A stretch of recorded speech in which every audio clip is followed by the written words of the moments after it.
In today's video, I'm going to show you how I created the front of an invitation box with matte silver adhesive foil.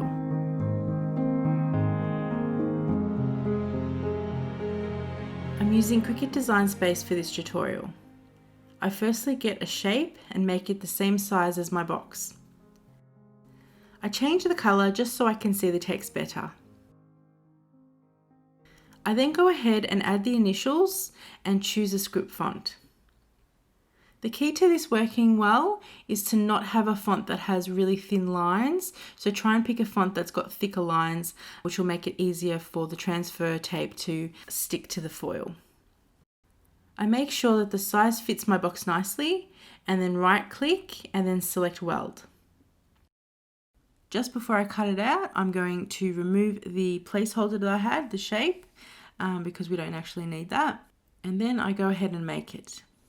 On my CRICUT, I changed the dial to custom as I'm wanting to select a kiss cut and not cut all the way through the vinyl. So I'm pretty much making a sticker.